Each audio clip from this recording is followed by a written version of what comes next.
여러분, 믿음은 우리가 형편이 좋을 때 아니면 형편이 어려울 때 언제 가장 분명하게 드러난다고 생각하십니까? 많은 경우에 평안하고 또 선택지가 많을 때보다 선택할 수 있는 일이 거의 없을 때에 또 또렷하게 드러날 것입니다.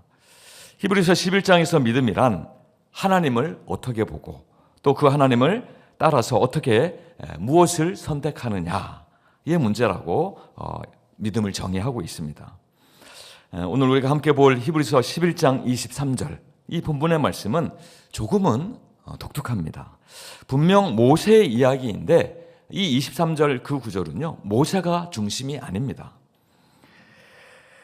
왜냐하면 여기서 믿음은 모세의 믿음이 아니라 모세의 부모의 믿음을 이야기하고 있기 때문에 그렇습니다. 오늘 우리는 이 말씀을 통하여서 한 사람의 믿음이 어디서부터 시작되게 되는지, 그리고 하나님이 어떤 믿음을 사용하여서 하나님의 역사를 이루어 가시는지 우리가 함께 살펴보도록 하겠습니다. 오늘 히브리서 11장은 믿음을 설명할 때에 마음속의 생각이나 아니면 어떤 느낌을 이야기하지 않습니다.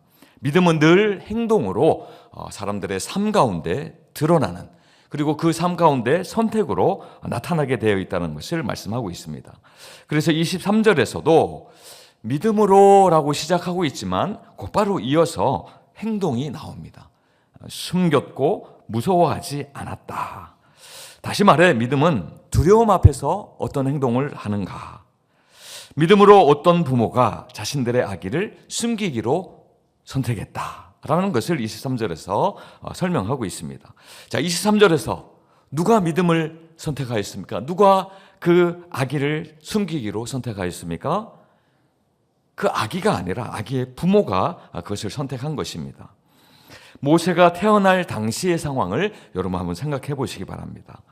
애굽의 바로 왕은 히브리 남자아이가 태어나면 다 나일강에 던져 죽여라 라고 명령했습니다. 출애굽기 1장 22절 말씀인데요, 같이 한번 읽어보겠습니다. 시작. 바로가 그의 모든 백성에게 명령하여 이르되 아들이 태어나거든 너희는 그를 나일강에 던지고 딸이거든 살려두라 하였더라. 여러분, 모세가 태어났을 때는요, 아이를 낳는 순간부터 생명이 위협받는 시대였습니다. 자, 그런데 이런 상황에서 낳은 아이를 키우겠다라고 하는 그 선택은 인간적으로 보면 너무 위험하고 무모해 보입니다.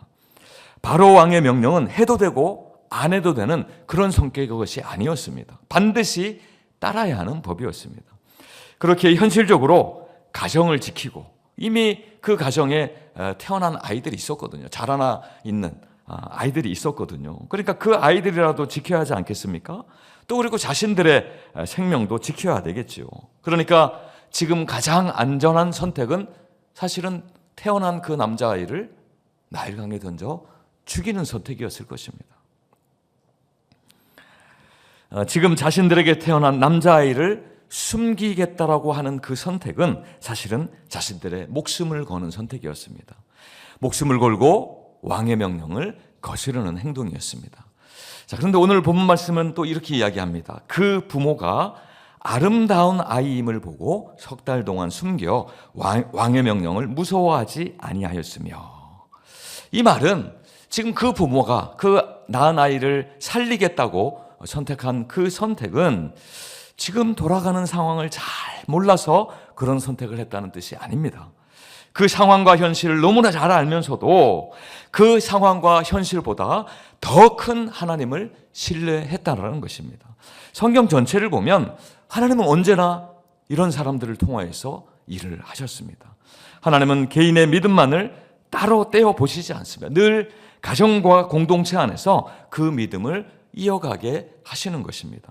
여러분, 아브라함을 부를 때도 어떻게 하셨습니까? 너와 내 자손, 너와 너의 후손들 함께 그 공동체를 바라보신 거죠. 야곱은 또 어떻습니까? 다음 세대에게 전하여라. 믿음을 계속하여서 전수하여라라고 명령하셨습니다. 우리가 어제 살펴봤던 요셉은 또 어떻습니까? 죽음을 앞두고서도 하나님의 약속이 그 가문 가운데, 그 민족 가운데 흘러갈 수 있도록 계속해서 그 믿음을 전하였습니다. 구원은 사실은 개인에게서 시작되죠. 개인의 구원 가운데서 시작이 됩니다. 그러나 그 구원받는 믿음은 가정을 통하여서 또 다음 세대로 자연스럽게 흘러가는 것을 분명하게 우리에게 보여줍니다. 자, 그래서 히브리서 이 성경 말씀은요, 모세를 이야기하면서 모세의 기적이나 모세의 능력을 먼저 이야기하지 않습니다. 그보다 먼저 모세가 태어났을 때에 그들의 부모가 어떤 선택, 어떤 믿음으로 나아갔는지를 먼저 보여주고 있습니다.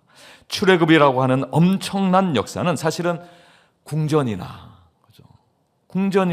광야에서 먼저 시작된 것이 아니라 두려움 속에 있던, 죽음의 공포 가운데 있었던 한 가정의 믿음에서 먼저 시작되었다는 것을 보여줍니다.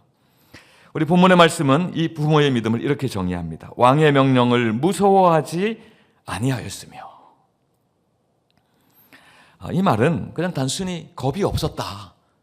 사람 따라 상황을 보는 그런 판단이 다르니까요. 애굽 왕이 명령 내린 것을 그냥 대수롭지 않게 그러면 그렇지 때가 돼 봐야 알지 상황이 닥쳐봐야 알지 그런 식으로 이해했다는 것은 아닙니다. 왜 무섭지 않았겠어요? 천하의 애굽의 왕이었던 바로 왕이 내린 명령인데요. 조금이라도 잘못되면 온 가족이 죽을 수 있고요. 또 그 가족과 관련된 사람들도 위험에 빠뜨릴 수 있는 그러한 선택이었습니다. 그러므로 왕의 명령을 무서워하지 않았다라고 하는 이 말씀은 두려움이 없었다는 것이 아니라 두려움의 순서가 달랐다는 것입니다. 왕의 명령이 무섭지 않았던 게 아니라 하나님이 더 두려웠다는 것이죠. 그래서 애굽 왕의 명령이 그들의 선택에는 영향력을 끼치지 못하였다라는 것을 말씀하고 있습니다. 물론 성경은 세상의 질서와 권위를 부정하지 않습니다. 하나님은 세상의 질서와 권위를 세우시는 분이시죠. 그러나 동시에 성경은 분명하게 우리에게 말씀합니다. 하나님의 명령과 인간의 명령이 충돌할 때에 믿음은, 그때의 믿음은 하나님께 순종하는 것이다. 여러분, 예루살렘에서 복음을 전하던 베드로와 사도들이 붙잡혀서 옥에 갇혔습니다. 감옥에 갇히는 일이 있었습니다. 그리고 나서 대제사장 앞에서 이제 신문을 받는 장면이 나오는데요. 이때 대제사장이 우리가 분명히 예수를 가르치지 말라고 하였거늘 어찌하여 너희는 공공연하게 예수를 전하였느냐? 라고 그렇게 신문을 해요. 이때 대제사장 앞에 선 베드로가 담대히 이렇게 말합니다. 사람보다 하나님께 순종하는 것이 마땅하니라. 여러분, 지금 유대인의 남자아이는 다 나일강에 던져 죽이라고 하는 것은 바로 왕의 명령이었습니다. 그러나 그 명령은 사실은 하나님의 명령과는 충돌합니다. 하나님의 명령은 무엇입니까? 생명을 살리라는 것이죠. 생명을 존귀히 여기라는 것입니다. 자, 그러나 하나님의 뜻 가운데에 세상과 하나님의 뜻이 충돌하는 그 지점에서 모세의 부모는 무엇을 선택합니까? 주저없이 하나님의 명령을 선택하는 것이었습니다. 하나님의 뜻을 선택하였습니다. 모세의 부모는 왕의 명령이 얼마나 무서운지, 그 결과가 얼마나 치명적일지 너무나 잘 알고 있었습니다. 그럼에도 불구하고 그들은 상황보다 하나님을 더 신뢰했고 사람의 명령보다 하나님의 뜻을 더 크게 보는 믿음이 있었다는 것입니다. 그럼 모세의 부모는 조금 특별한 사람이긴 해요. 그들의 배경이 레위 지파 사람들이었습니다. 아빠도 그렇고 엄마도 그렇습니다. 그럼에도 불구하고 사실은 아주 특별하지는 않습니다. 그들은 모든 답을 다 알고 있었던 사람들이 아니었거든요. 그러니까 상황을 보고 하나님의 뜻이 이것이지, 하나님은 이렇게 일들을 이루실 것이지, 그런 것들을 다 아는 사람이 아니라는 점에서 특별하지 않습니다. 그러나 그들은 한 가지 분명하게 알고 있었습니다. 왕의 명령이 아무리 강해 보여도 하나님의 뜻이 더 크다는 그 한 가지 사실입니다. 그래서 그들은 두려움 속에서도 절대로 물러서지 않았습니다. 사람의 말이 아니라 하나님의 말씀을 기준으로 선택했고 눈앞의 안전이 아니라 하나님의 약속을 붙들었던 것입니다. 결국 그 믿음이 어떻게 되었습니까? 한 아이의 생명을 지켰고 하나님은 그 아이를 통하여서 한 민족을 구원하는 일을 행하셨다는 것입니다. 성도 여러분, 믿음은 바로 지금, 그죠? 우리가 있는 이 삶의 자리에서 반드시 필요한 것입니다. 여러분들의 삶의 자리에서 필요한 것입니다. 비록 여전히 우리를 위협하고 두렵게 하는 현실의 문제가 있지요. 왜 없겠습니까? 그러나 그럼에도 불구하고 하나님을 더 신뢰하기로 선택하는 그 순간에 우리의 믿음은 더 분명해지고 더 선명하게 드러나게 될 줄로 믿습니다. 오늘 하나님은 우리에게도 이와 같은 믿음을 바라고 계십니다. 사람보다 하나님을 더 의지하는 믿음, 그 믿음을 통하여서 하나님은 오늘도 우리와 우리의 가정에서 또 우리 한밀교회에서 일하고 계시는 줄로 믿으시기 바랍니다. 모세가 태어났을 때에 부모가 그 아이가 아름다운 아이임을 보고, 여러분 세상에 어느 부모에게 물어봐도 세상에서 제일 예쁜 아기는 누구라고 이야기할 것 같습니까? 세상에서 제일 예쁜 아기는 누구입니까? 자녀가 있는 부모들이라면 세상에서 제일 예쁜 아기가 누구입니까? 이렇게 물어보면 누구라고 대답을 할까요? 감이 잘 안 오시는군요. 네. 여러분들의 부모가 여러분들을 보고 이 질문에 어떻게 대답했을까요? 우리 영삼이가 세상에서 제일 이쁘지. 믿지 않으시는 눈치신데요. 네. 저는 제 아들이 제일 예뻐요. 제일 예쁩니다. 근데 우리 아들이 어렸을 때 사진을 보면 객관적으로 보면 얼굴도 크고 얼굴이 좀 이렇게 노대대하고, 그래서 뭐 사람들은 이제 장군감이라고 그렇게 얘기를 했었어요. 어렸을 때는 통통했으니까. 근데 제가 보니까 너무 귀엽더라고요. 너무 귀여웠어요. 세상의 어느 부모이든 자기 자녀를 못생겼다, 밉다라고 할 부모는 없습니다. 왜 안 그렇겠습니까? 출애굽기 2장 2절인데요. 우리 같이 한번 읽어보겠습니다. 시작. 그 여자가 임신하여 아들을 낳으니 그가 잘생긴 것을 보고 석 달 동안 그를 숨겼으나. 우리 히브리서 11장 23절에 배경되는 성경 말씀입니다. 그 여자가 요게벳이죠. 모세의 어머니 요게벳이 임신하여 아들을 낳으니 모세가 잘생긴 것을 보고 석 달 동안 그를 숨겼으나. 모세가 잘생겼다라고 기록을 하고 있습니다. 여기서 잘생겼다라고 하는 단어는 토부예요. 토부. 자주 등장하죠. 토부. 어떤 의미입니까? 아름답다, 예쁘다, 완벽하다, 온전하다. 특별히 이 토부라는 단어는 창세기 1장에서 하나님이 온 우주 만물을 창조하실 때에, 그죠? 아름다웠다, 좋더라, 마음에 들었다, 완벽하다 라고 표현하였을 때 하나님이 사용한 단어입니다.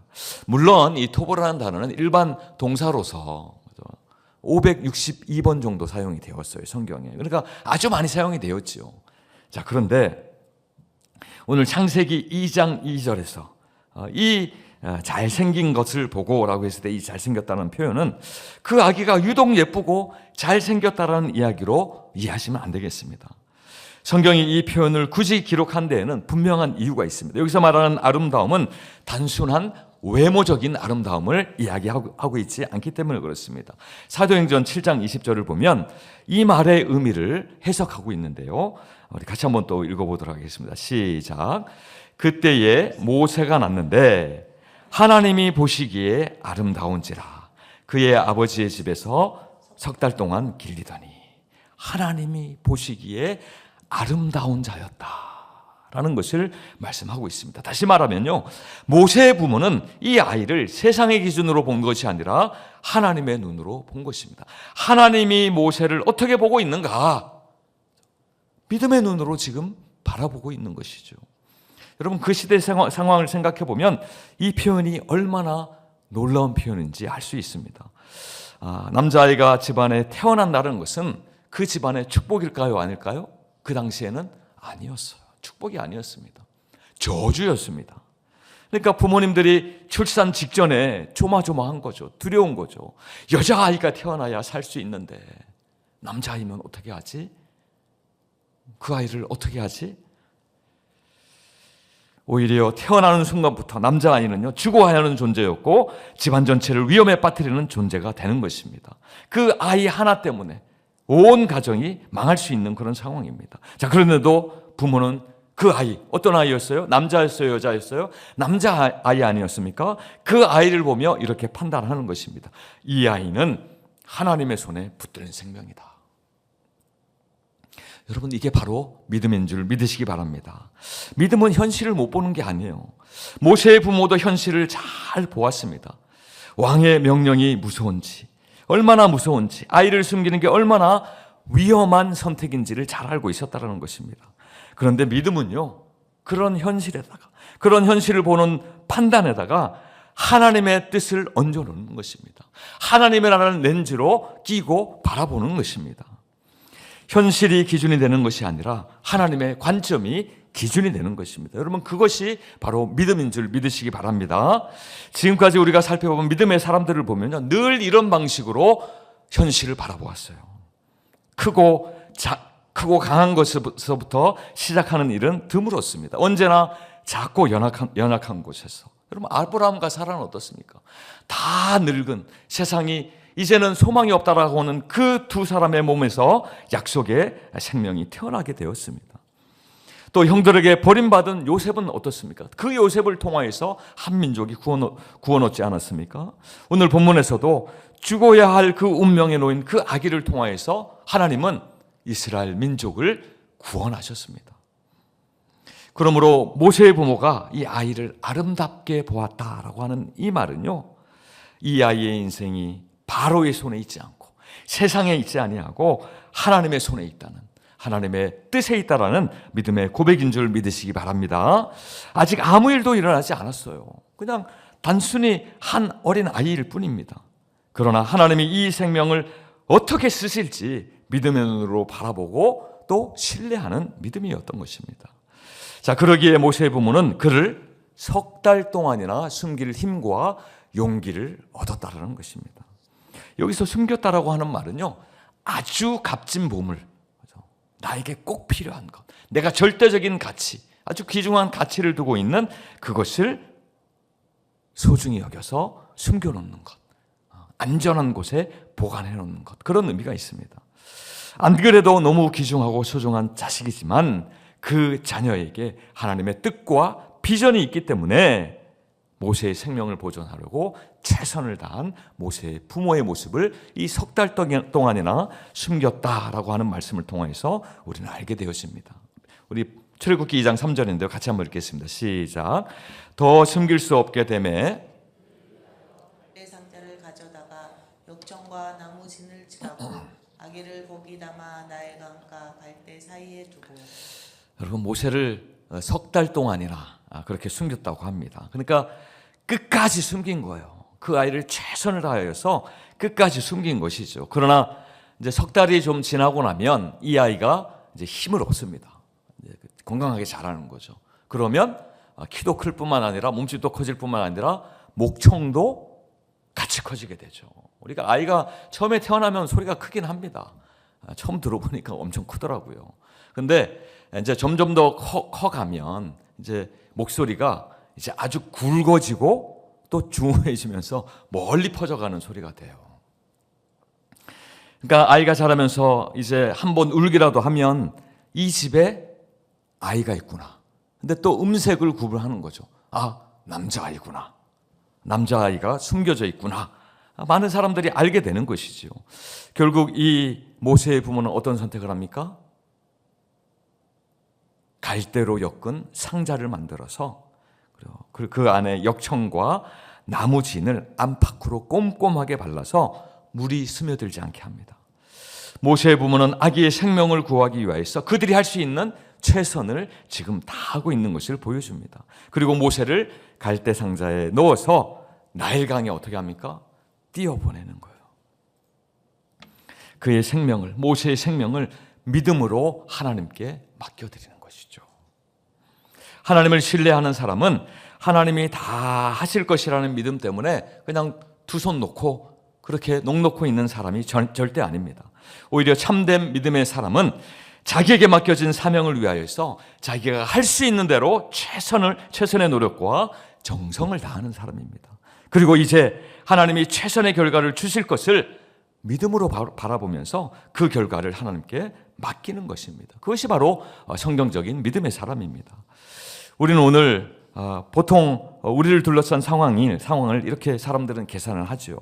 이게 안전한 것인지 또는 손해인지 아니면 현실적인 것인지 아니면 성공 가능성이 있는지. 그럼 물론 현실에 대하여서 계산하고 판단하는 것은 아주 중요합니다. 자, 그런데 여기에 한 가지 더 질문이 필요하다는 것을 오늘 이 모세의 부모를 통하여서 우리는 보게 되어집니다. 하나님은 이 상황을 어떻게 보실까?